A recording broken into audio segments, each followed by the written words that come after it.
자, 안녕하세요. 차타고라스 5분 수학의 차쌤입니다. 오케이. 자, 우리 저번 시간부터 지금 계속해서 거속시 관련된 문제들을 풀고 있는데요. 그지? 아이고, 유형이 아직 안 끝났습니다. 그죠? 몇 가지 더 남았기 때문에 오늘도 거속시 관련된 몇 가지 문제들을 한번 풀어보는 시간을 갖도록 하겠습니다. 오케이. 자, 그래요. 오늘 배워볼 유형은 뭐냐면은요. 강물과 그리고 배 속력에 관한 연립방정식 활용 문제가 될 텐데요. 그지? 자, 여러분들. 배는 속력이 있어요. 뭐 너무 당연한 얘기 아닌가? 뭐 유람선이 됐든 아니면은 뭐 고무보트가 됐든 아니면 수상스키가 됐든 물 위에서 막 떠다니는 어떤 배들은 나름대로의 속력을 가지고 있습니다. 근데 여러분들이 우리 눈에는 잘 보이지 않을 뿐이지 사실 강물도 흘러가는 거잖아요. 그렇기 때문에 강물도 나름대로의 속력이 있습니다. 우리가 별로 느끼지 못할 뿐이죠. 그죠? 오케이, 좋습니다. 그러면은 배도 나름대로의 속력, 그리고 강물의 속력을 이용해서 뭔가 연립방정식 풀 수 있을까? 풀 수 있을 것 같네요. 오케이? 좋습니다. 여러분들, 요거가 좀 상황이 좀 잘 이해가 되지 않는다라고 생각을 하면은 여러분들은 어떤 걸 떠올리면 되냐면은 그 인천공항에 가면은 그 중간에 이렇게 무빙워크 같은 거 혹시 본 적 있나요? 약간 좀 에스컬레이터 비슷하게 생겨가지고 나는 가만히 있어도 그냥 자동으로 앞으로 쭉 가게 해주는 그런 기계들, 그죠? 그 무빙워크를 떠올리면 참 좋을 것 같아요.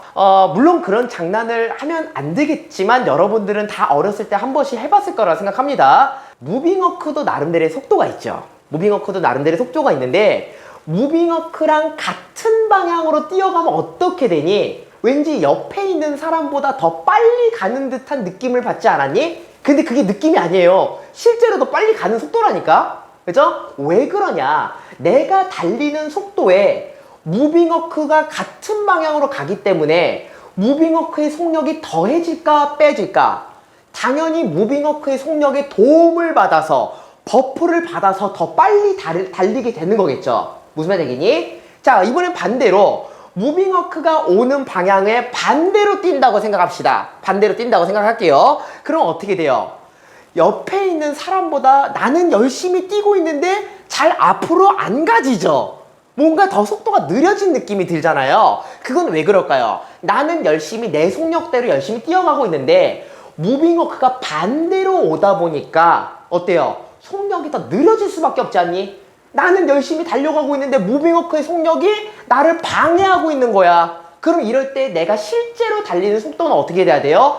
무빙워크의 속도에 방해를 받고 있으니까 그만큼의 속도를 빼줘야 되겠죠. 무슨 말인지 알겠니? 그죠? 그래서 여러분들이 무빙워크에서 나는 열심히 달리고 있는데 이렇게 느리게 느껴지지? 라는 건 사실 느낌이 아니었어요. 실제로 느린 거였습니다. 자, 그러면은 요 상황이랑 여러분들이 맞물려가지고 마찬가지로 물 위에 있는 배의 속력하고 강물의 속력도 같은 맥락으로 여러분들이 생각을 하면 좋을 것 같습니다. 오케이? 자, 그럼 문제를 한번 본격적으로 한번 풀어보도록 할게요. 문제 한번 읽어볼게요. 자, 준필이라는 친구가 있습니다. 자, 준필이는요. 보트를 타고 길이가 30km짜리인 강물 코스가 있겠죠? 30km짜리인 강을 거슬러 올라간다? 거슬러 올라간다는 건 뭘 의미할까요? 강물의 흘러가는 방향을 반대로 헤쳐나간다는 뜻 아니겠니? 거슬러 올라간다는 거는? 그럼 이 말은 즉슨 뭐겠니? 나는 열심히 가고 있는데 강물은 반대 방향으로 나를 덮치고 있으니까 강물의 속력만큼 방해를 받는다. 즉 실제 속력은 강물의 속도를 빼줘야 된다라는 걸 여러분들이 자동으로 좀 연결해서 생각을 해줬으면 좋겠네요. 오케이? 그래요. 어쨌든 거슬러 올라가는 데는 몇 시간이 걸렸대요?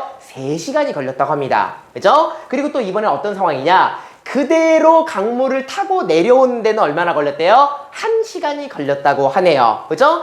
그대로 타고 내려온다는 건 뭐야? 내 속도는 일정해. 근데 강물이랑 같이 타고 내려오니까 강물의 속력에 도움을 받으면서 내려오는 거 아니겠니? 그러면 어떻게 되겠어요?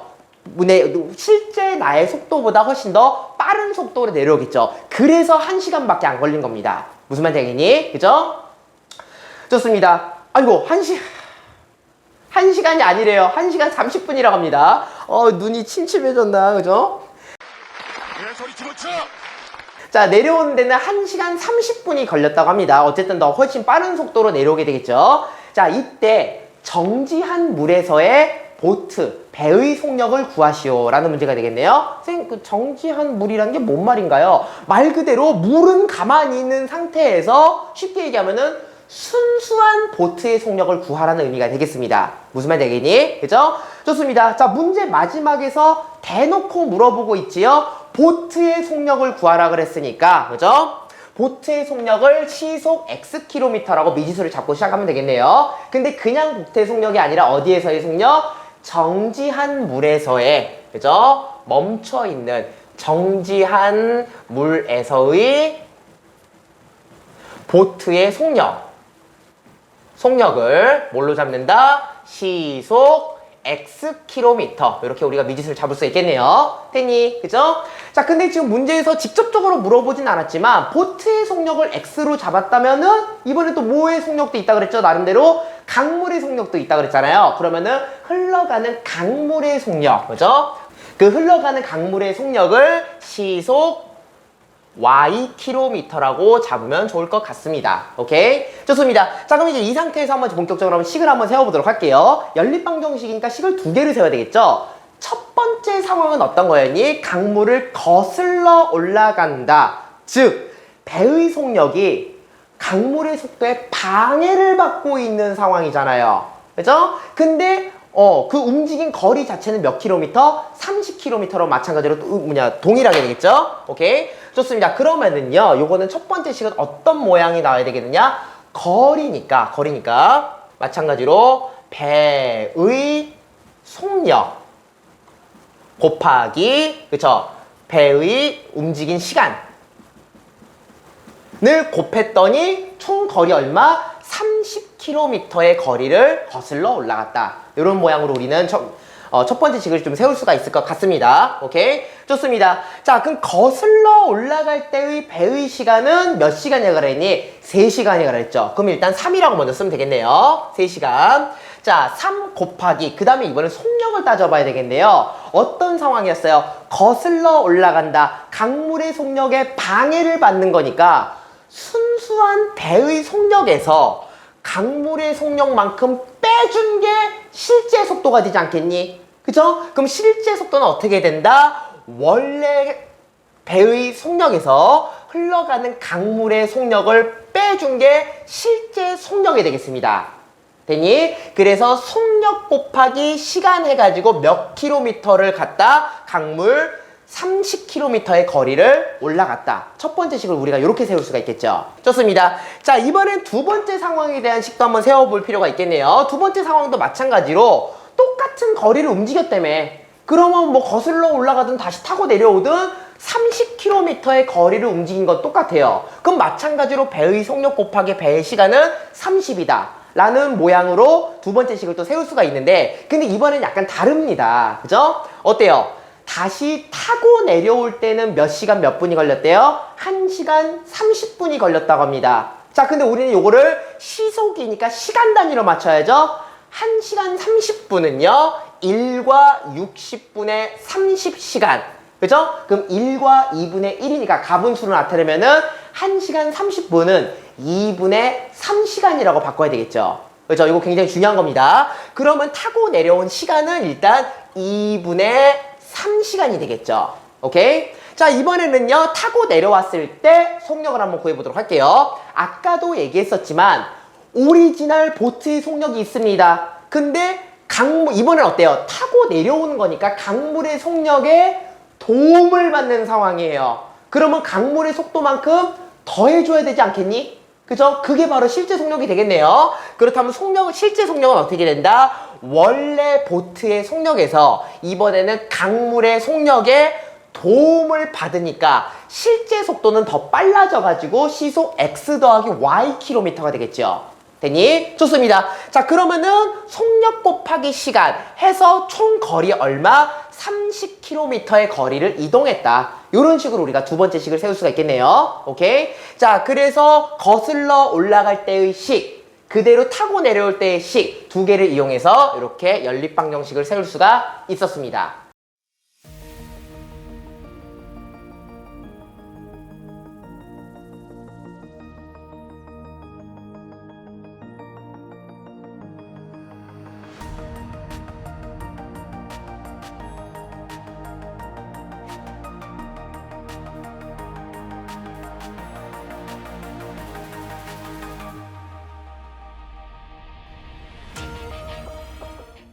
자, 그래요. 그 식을 세웠으니까 이 문제를 한번 풀어봐야 되겠죠? 뭐, 분배 법칙 열심히 하고, 또 분수는 뭐, 곱하기 2를 해가지고, 분모 없애고, 해서 식을 깔끔하게 정리를 해야 되겠죠? 계산은 생략할게요. 그러면 x는 15가 나오고요. y는 5가 나온다고 합니다. 선생님, 아까 뭘 x로 잡았죠? 정지한 물에서의 순수한 보트의 속력을 x로 잡았으니까, 아, 그렇다면 보트의 속력은 시속 15km. 그리고 강물의 속력은 시속 5km로 흘러가는구나. 이런 식으로 우리는 답을 찾을 수가 있는 거죠. 무슨 말인지 알겠니? 그죠?